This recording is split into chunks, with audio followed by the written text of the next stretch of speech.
café para a gente continuar o nosso debate. Bom, antes de mais nada, eu gostaria de saudar a todos, ao professor Ricardo, né, e agradecer pelo convite de retornar a esta casa da qual eu me graduei em filosofia e tenho também o dever de contribuir, né, seja em discussões, seja nas conversas com os colegas, né, que sempre a gente está aí conversando, discutindo as nossas inquietações e promovendo esse espaço de debate necessário ao ensino da filosofia, né? A problemática que envolve toda essa questão da formação do filósofo, né? Do licenciado em filosofia, principalmente falando de uma universidade federal do Recôncavo, que nasce de um processo de expansão da interiorização do ensino, com toda a problemática e defasagem que tem, crítica que tem, uma universidade inserida no interior e principalmente um centro de formação de professores no Recôncavo da Bahia, trabalhando a formação de diversas áreas, tendo toda a sua problemática, tendo todas as suas dificuldades, mas tentando aí promover um tipo de formação, pelo menos que se espera, diferenciada desse tradicionalismo, dessa formação defasagem, que não consegue dialogar com essas novas mentes que estão aí, esses novos indivíduos dessa sociedade que a cada vez mais vai tensionando, vai nascendo e vai colocando em xeque as estruturas dessa universidade que nasce, que tenta ser uma universidade nova, que muitas vezes ainda se estrutura, né, em algo ainda ultrapassado, mas que tenta cada vez mais propor e se renovar, né, e nós estamos aí. Então, só agradecendo novamente a possibilidade de estar retornando aqui. O ano passado eu concluí o curso de filosofia, me iniciei no mestrado em educação, né, fui para a área da educação porque é uma área da qual me desperta muito, é o que me dá aquilo que a gente chama de tesão, de interesse, assim como a filosofia. Então fui unir o útil e o agradável, filosofia e educação, que para mim são duas questões interessantes e necessárias quando se fala a questão do humano, da formação humana.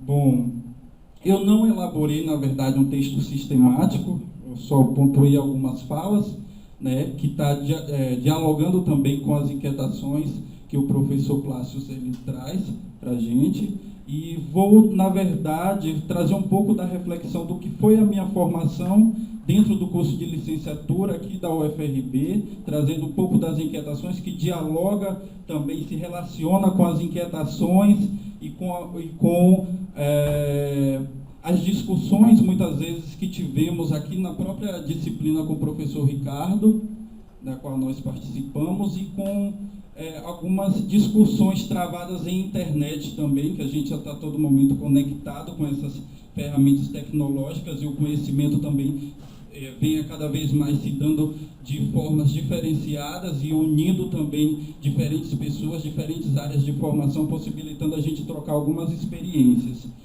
Bom, falando do meu processo formativo aqui na UFRB, né, como bem ressaltou o professor, fui da primeira turma de filosofia, iniciada em 2008, né, com toda a problemática que se tem de um curso que está se iniciando, né, e a gente superando a cada momento. Eu lembro quando o professor Plácios estava fazendo sua exposição, sobre o que interessa não é apenas o pensamento e o rol do pensamento daqueles filósofos. Claro que são necessários e importantes, porque a gente precisa ter essa apreensão, mas como eu me coloco diante disso, qual a elaboração de pensamento que eu tenho diante disso. E eu lembro de um primeiro seminário que apresentei aqui na universidade, do primeiro semestre, e aí a exposição foi sobre um determinado filósofo, e aí eu caí talvez na besteira, não sei, de após a exposição falar o que eu achava, né? E aí o professor, ele nas considerações, que no primeiro momento a gente tem toda aquela revolta de estudante, a gente não aceita e não concorda muito. Que ele disse que, bom, aqui você não acha nada, quem tem que achar é o filósofo, você está aqui apenas para aprender. Né? No primeiro momento, claro, né, não falei, eu sou sempre de ouvir, para tentar mastigar, ruminar aquilo que está se aprendendo ali, e depois eu vim compreender, depois de um certo tempo eu vim compreender o que ele queria dizer. Né? Apesar de talvez as palavras serem um pouco duras, né, mas foi interessante porque eu tive a percepção de que, bom, você está na filosofia, então você precisa aprender uma linguagem necessária para se falar de filosofia. Né? Você precisa dominar alguma linguagem, dominar alguns autores necessários, só que você também não precisa ficar vomitando aquilo que o filósofo diz, mas se colocando, pensando sobre as questões que eles trouxeram em um dado contexto, em uma dada época, e reformulando esse pensamento e trazendo para pensar as nossas questões, né? a nossa existência, como se dá a nossa existência no momento atual com os nossos problemas e limitações.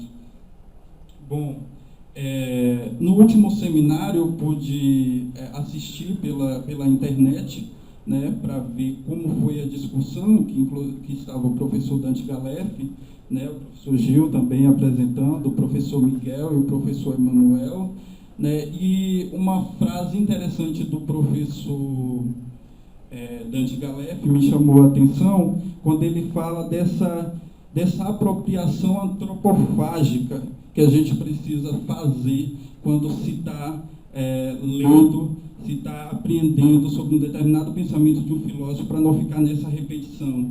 Né? E essa possibilidade que nós temos enquanto pessoas que vêm do interior, de realidades pobres e miseráveis, entrando em uma universidade, se ascendendo de uma universidade, com toda a dificuldade de uma formação de escola pública, defasagem, que é o ensino, isso é uma realidade, e a gente não está apenas criticando, mas apenas apontando o que é um fato e uma dada realidade, e a gente chega dentro de um curso de filosofia que tem toda a necessidade e a dedicação de você estar ali lendo, porque a filosofia que nos foram ensinada, muitas vezes é apenas essa leitura, é você consigo próprio fazendo as leituras e debatendo, dialogando.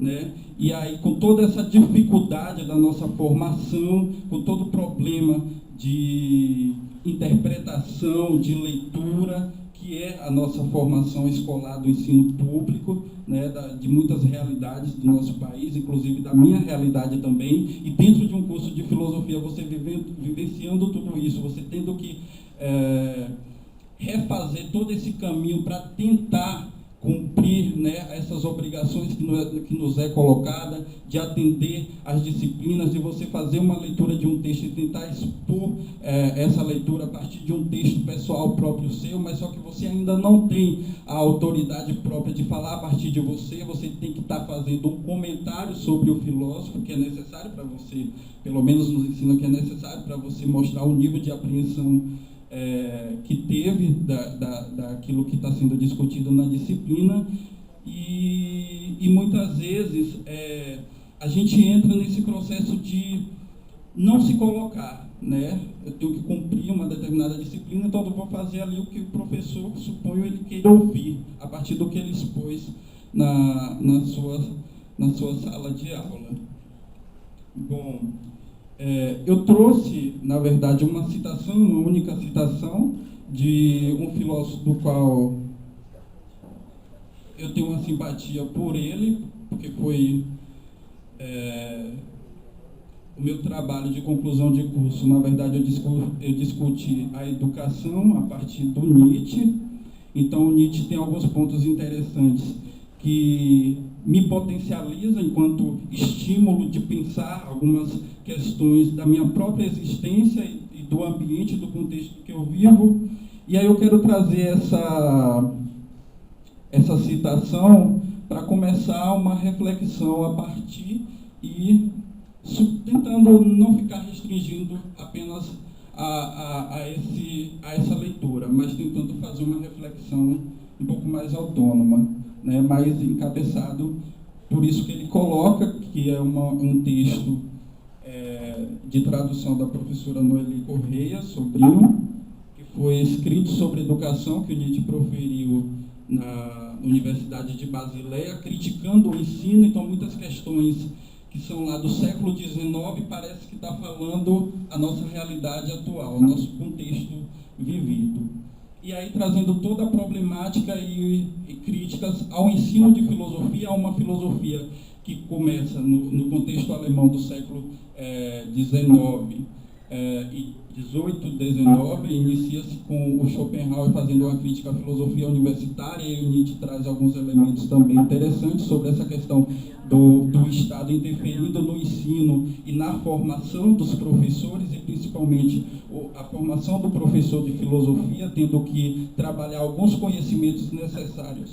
Ele traz algumas questões, pontuando essa crítica à formação e ao ensino de filosofia, quando se está subsidiada pelo Estado. O Estado interferindo na formação, e você tem que atingir alguns objetivos não tão distantes da nossa realidade e do nosso contexto a nível nacional. Bom, diz o seguinte: e afinal de contas, o que importa a nossos jovens a história da filosofia? Devem eles ser desencorajados a ter opiniões diante do montão confuso de todas as que existem? Devem eles também ser ensinados a entoar cantos jubilosos pelo muito que já tão magnificamente construímos?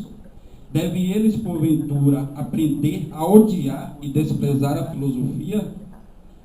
E se ficaria quase tentado a pensar nesta última alternativa, quando se sabe como, por ocasião dos seus exames de filosofia, os estudantes têm de se martirizar para imprimir nos seus pobres cérebros as ideias mais loucas e mais impertinentes do espírito humano, junto com as mais grandiosas e as mais difíceis de captar.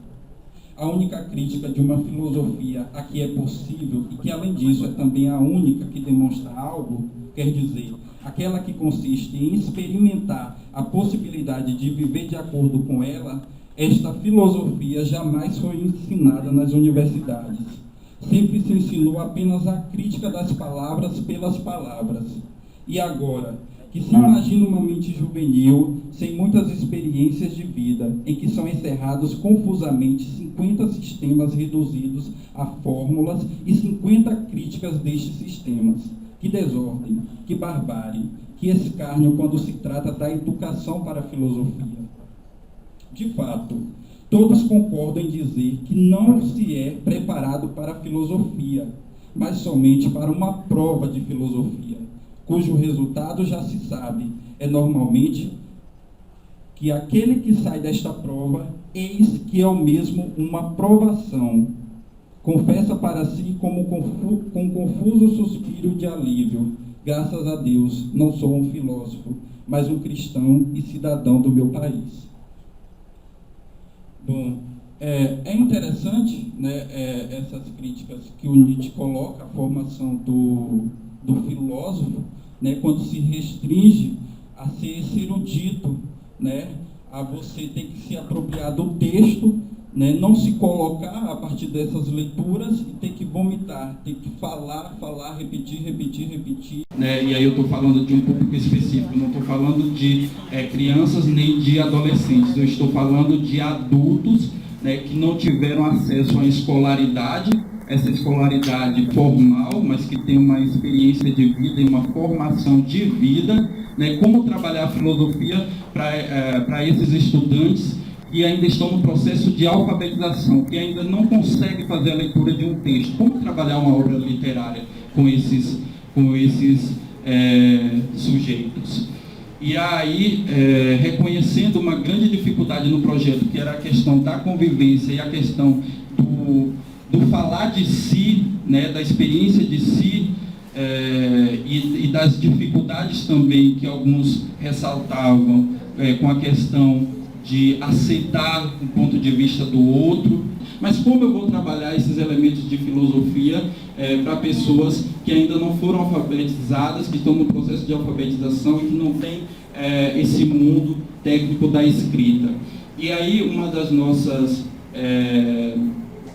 possibilidades e não impossibilidade, porque não há essa impossibilidade se a gente de fato tenta e busca se reformular, né, e trazer essas questões filosóficas, né, e aí nós buscamos trabalhar a partir de algumas falas, né, dessas falas do que é felicidade, ou de não aceitar a opinião do outro, a partir de alguns filósofos. Só que aí eu não poderia trabalhar o texto filosófico, porque essas pessoas não tinham, né, essa leitura técnica, né, esse mundo da escrita. Então eu tive que trabalhar algumas noções de filosofia, trazendo o que você está dizendo, aí a gente começa a discutir. Começa-se com a exposição do que todos acham, do que todos acreditam ser aquilo que está vivenciando, aquilo que um disse sobre o que é felicidade, e aí a gente começa a relacionar com um determinado filósofo. Bom, tem um filósofo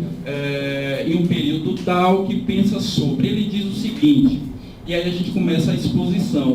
Mas pensando a nossa realidade, será que isso que ele diz de fato se relaciona com essas vivências e esse tipo de pensamento que estamos tendo agora? E aí a gente começa a introduzir ele com essas noções da filosofia. E isso foi muito interessante. Então, foi uma oficina que começou em 2011, fizemos um primeiro semestre em 2011, tivemos bastante procura dessas pessoas, senhoras de idade, na verdade, né, e alguns jovens também.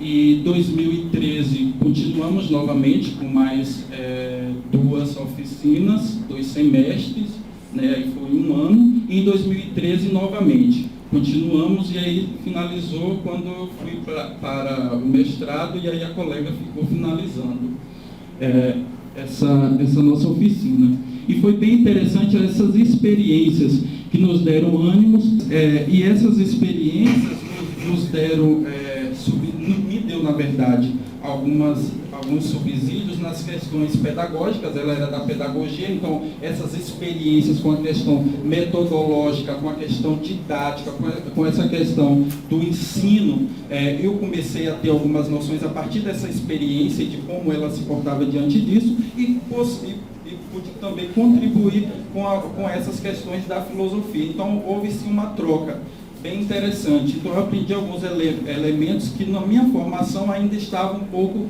defasada, ainda não tinha suprido essa necessidade. Bom, e aí nós publicamos alguns trabalhos e foi bem satisfatório assim. O que eu estou falando é só para ressaltar um exemplo de como também a gente pode reformular essas compreensões de filosofia e como se trabalhar também em filosofia, não só para crianças, não só para adolescentes, mas para adultos também em processo de alfabetização, né? A gente, dentro da academia, quando a gente está começando, né, a gente fica muito inquieto de que se fala muito, é muita teoria, é muita discussão, mas isso eu não vou usar na prática, dissociando o saber teórico de uma prática, sendo que isso é praticamente uma contradição. A prática, ela fundamenta o teórico ele nasce de uma prática, né? O pensamento ele deve nascer dessa experiência que é viva, dessa experiência que é ativa, né? Então isso são algumas noções que eu ressalto aqui de interessante para também a gente pensar o ensino e a nossa formação em filosofia, né? Muitas vezes, quando a gente está em um curso de licenciatura em filosofia, muitas vezes a gente ouve alguns discursos ou alguns desestímulos de que para você ser filósofo, você precisa meio que ser iluminado, você tem que ser no estado iluminativo para exercer o ato da filosofia. Então eu vejo muitos colegas que se sentem desestimulados dentro da academia,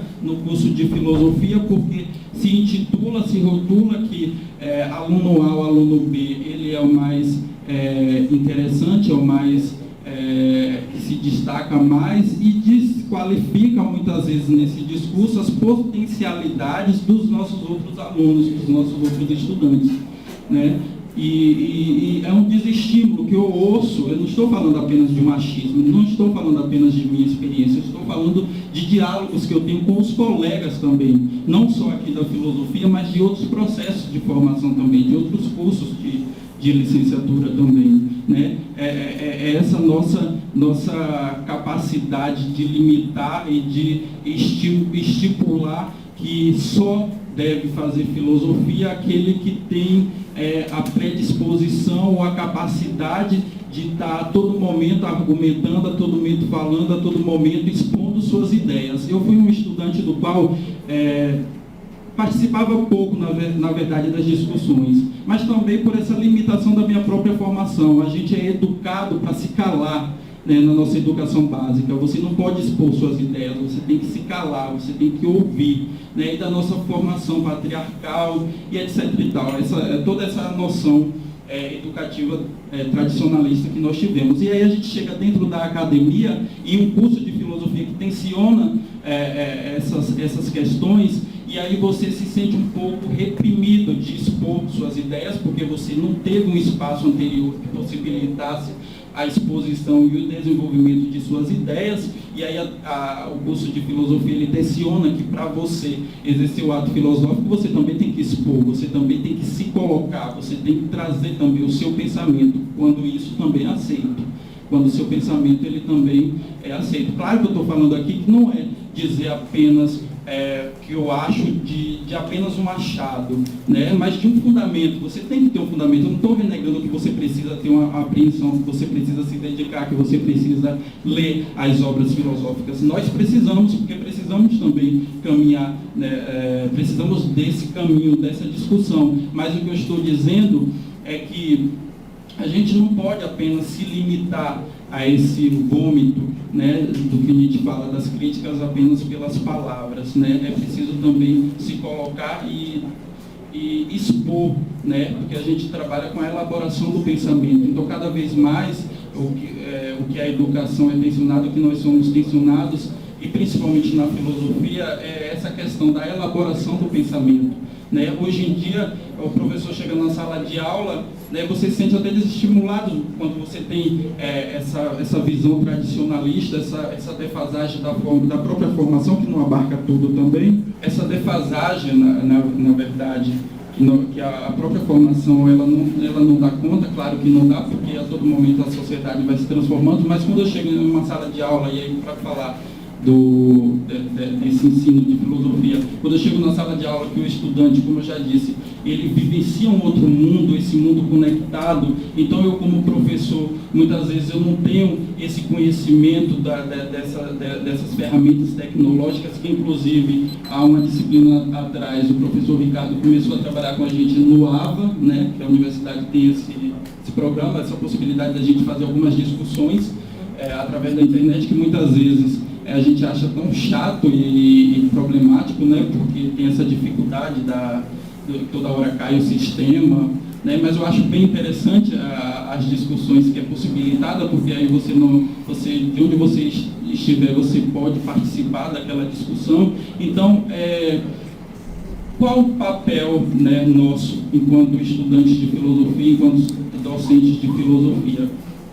O que eu acredito e comungo assim com alguns pensadores, principalmente esses que é renegado do campo da filosofia, muitas vezes por ser considerado filósofos pop, mas que também tem essa crítica, que eu também acho interessante, mas o que eu acho de ousado em alguns filósofos, não são todos, né, esses que é considerado pelo rol da filosofia pop, é que eles ousam pensar o cotidiano, eles ousam a pensar o que está acontecendo no momento presente. Isso é considerado como um filósofo pop, né? É considerado um pouco menosprezado pelo âmbito acadêmico como não tão significante, né? Porque para você ser significante você precisa elaborar teses e teses para comprovar e para falar sobre aquele pensamento.